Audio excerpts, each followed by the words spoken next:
Sorry, that was my fault. That was me screwing up, clicking the wrong thing. Unlike the first lecture where the computer just didn't have enough space to record it all, I apologize. So this will be lecture week 1, lecture 2, part 1. Sorry about that. Okay. Time, that's the problem. That's where we were, time. How long is the present? But if the present doesn't exist, we're here somehow. That's kind of the mystery of being and existence. We then try to divide up time to describe it. And so we categorize time into past, present, and future. And then we label those different periods, at least in the past, because we know things are different. Things were different 2,000 years ago than they were 100 years ago. Things were very different 100 years ago than they are today. How do we categorize these things, and what are the labels that we give these chronological periods and the developments? And that's where we get all to the issue of history, is how do we get from point A to point B? The problem is, where do we start point A and where do we identify an end point B? For this course, part A is approximately the year 1000. Part B is approximately the year 1500. So the whole course is about how Europe developed during the years approximately 1000 to 1500. Now, those two are, dating is too a construct. We can date things in different ways. As historians, as history, people in the past always have, different cultures date it in different ways. I said CE, Common Era.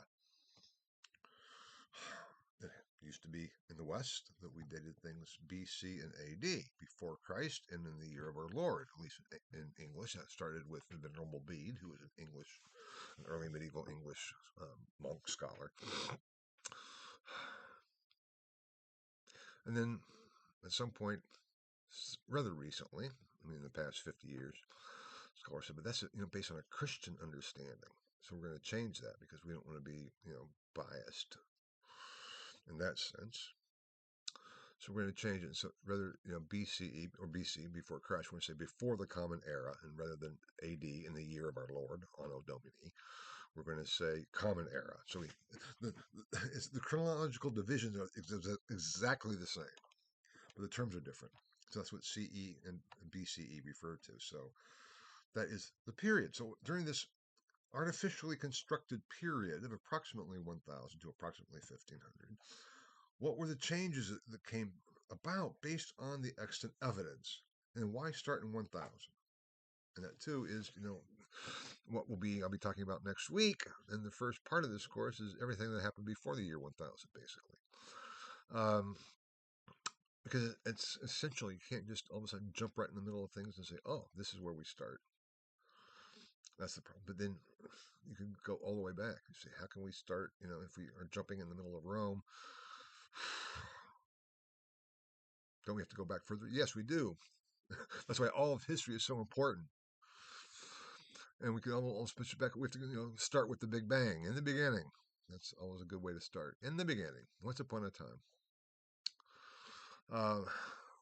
But we can't do that, obviously, clearly. So we say, okay, this course starts somewhat arbitrarily around the year 1000.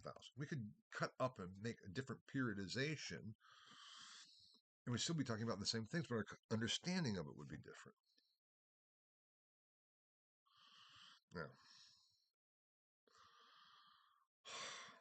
try to give you, in this first part of the course, with the assignments from The Myth of the West, my Western Civilization textbook that I'm working on, some background to understand the beginning point. So the point is to understand where we're beginning and not to understand everything that came before.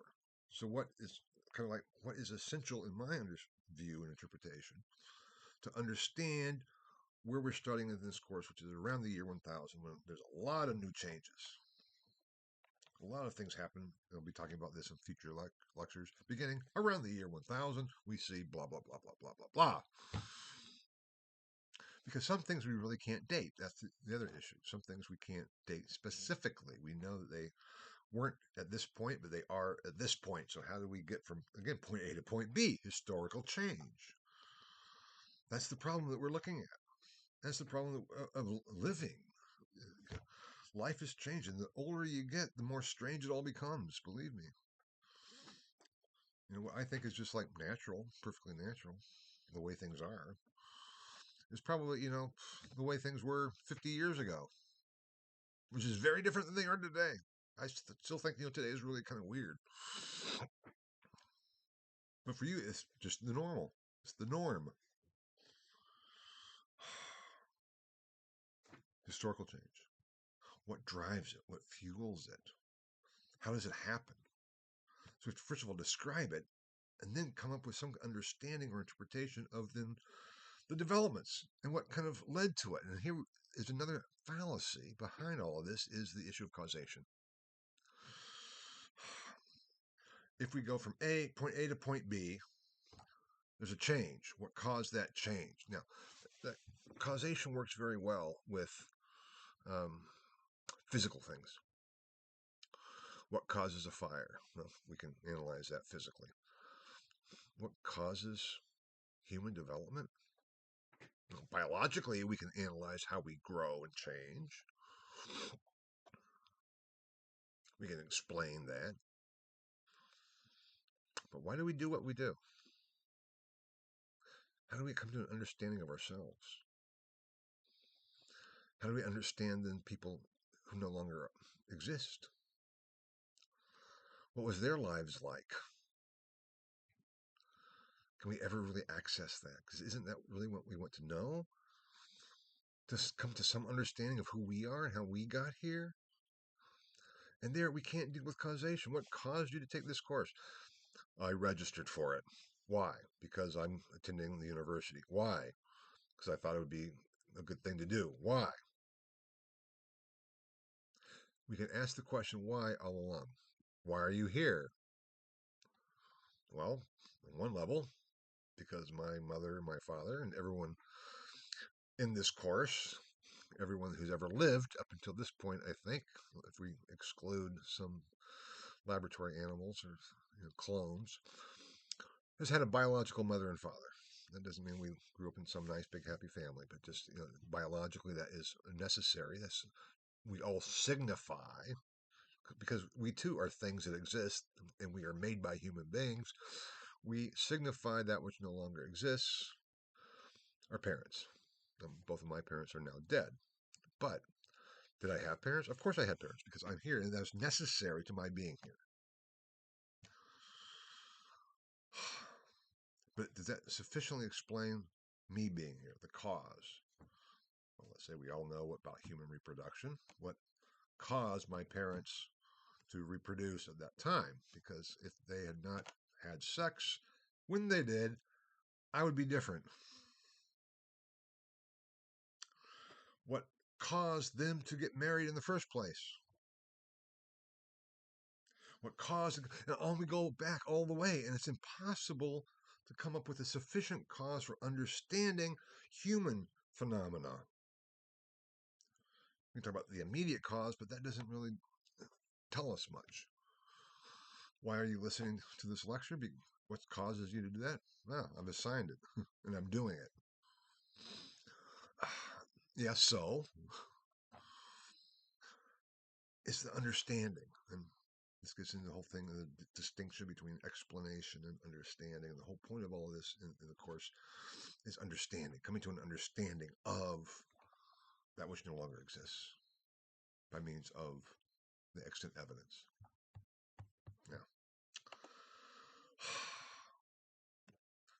categories, labels, historical change, signs and significations. These are all issues that historians use to deal with the complexity of the past.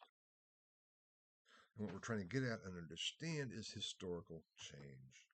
And so we cut up time into various periods, and the Middle Ages is one such period. And this brings me finally to the last slide, the Middle Age. It's a singular, because what is the origin of the term Middle Ages? English uses the plural, Middle Ages. Dutch uses the plural, Middeleeuwen. German uses the singular, das Mittelalter. French uses the singular, le Moyen Âge. That concept, that Middle Age, came from scholars in the early 15th century in Italy, Renaissance scholars, what we label as Renaissance scholars. I'll be saying something about that in the course of this course as well later on. Who said, we're different. We are different than our parents. We are different from those people who are, older than we are right now. We're something new. We are more like the ancient Romans and Greeks. And we are bringing about a restoration of classical culture.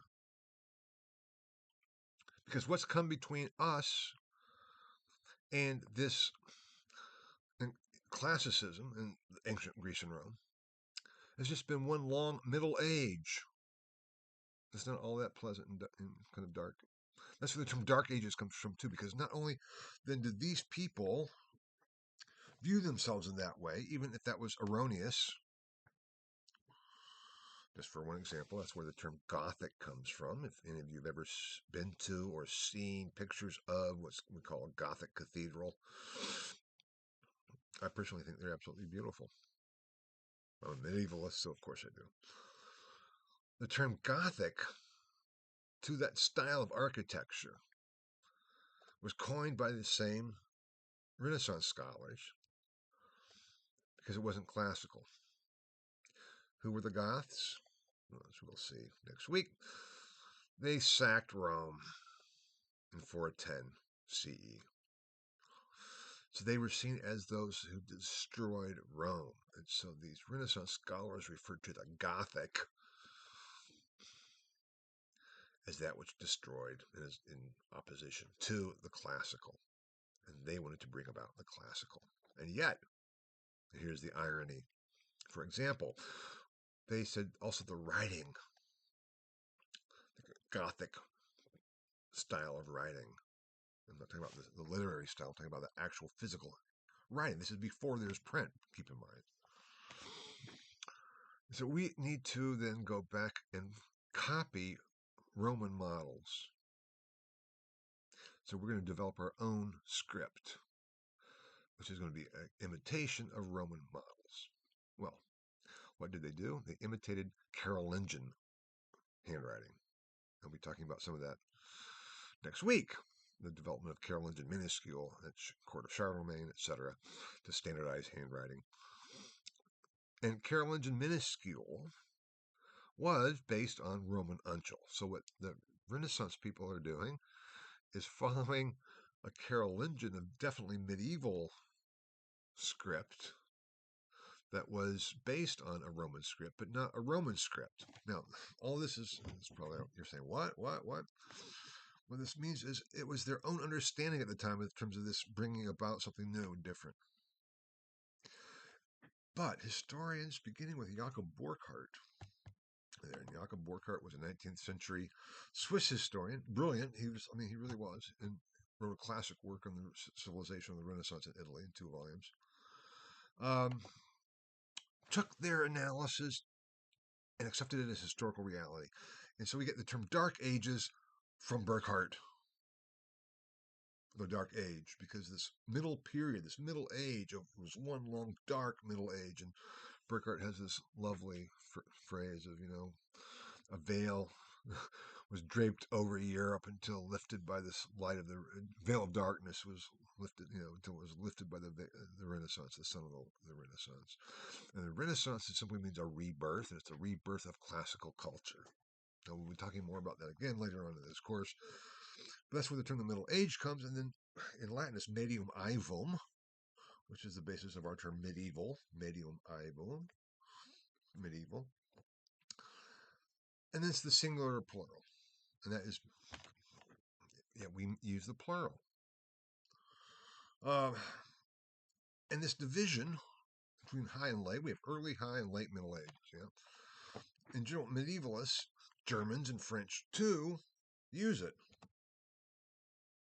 even though they talk about the Middle Age.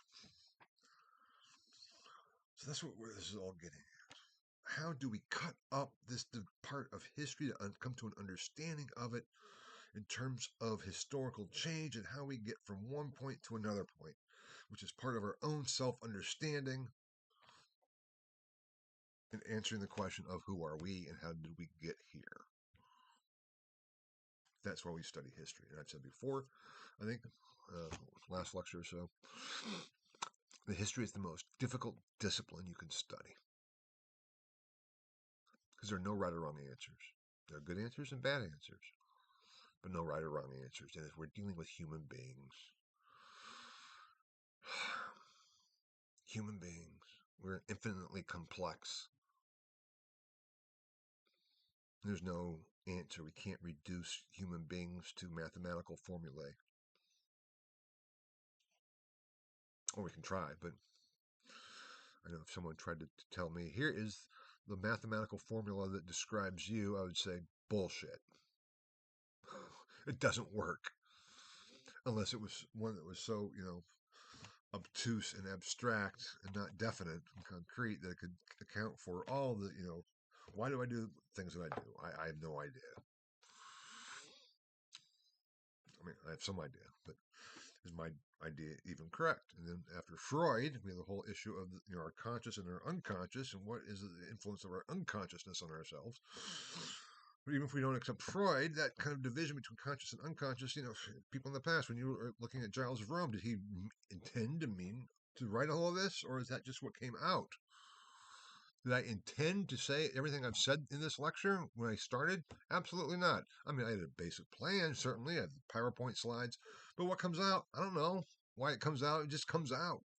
Lectures develop in the whole process of the lecture itself. What causes that? I don't know. But that's what we'd like to understand. It's not the information, it's the understanding and the meaning the historians try to get at. And that is what is so difficult and what makes history so difficult, as well as so exciting. And that is the perspective we need to bring to our course of Middle Ages, the High and Later Middle Ages. Early Middle Ages, we're going to get in a couple of weeks. I mean, with the first couple of weeks of this course after this week. So we can begin to understand what is going on beginning around the year 1000. How does it develop? Now, that is what I have to say for this lecture. I've given you a lot. You may be thinking, what the hell are you talking about? Just can't we get going? Yes, well, next week we'll get going into the details. I'll be starting talking about the basic structures of Christendom, which is the first part of this course. If you look at the syllabus, in order to, again, provide the basis for where this course officially begins around the year 1000. But we have to understand some of the developments before then to be able to understand why we start with the year 1000 and what was going on and what the difference does it make. So that's what we're doing here. So for 2 lectures, I hope you have some a better insight into at least how I view this course, how I've constructed this course, which is important for you, and how you perform in this course. Not that you necessarily have to agree with me or not, but you have to. It will help if you understand where I'm coming from, or where you at least you analyze where you think I'm coming from. What I'm trying, which I want to show you. That's not, I'm not trying to say guess where this is coming from. It's simply saying, this is how I approach history, and this is how this course is approaching history. And it's going to be asking you the exams, the term paper, the final, all get at meaning. And what does it all mean? And how do we come to an understanding of the developments, changes in human society and culture within Europe between this period? Point A, point B, 1000, 1500. So, enough of that for now. Again, if you're interested, I can happily send you, chapters of, my on history and introduction. Otherwise, get ready, do the reading. There's a lot of reading coming up. Try to stay on top of it. If you have any questions, please feel free to reach out, and I will see you again shortly. Bye-bye.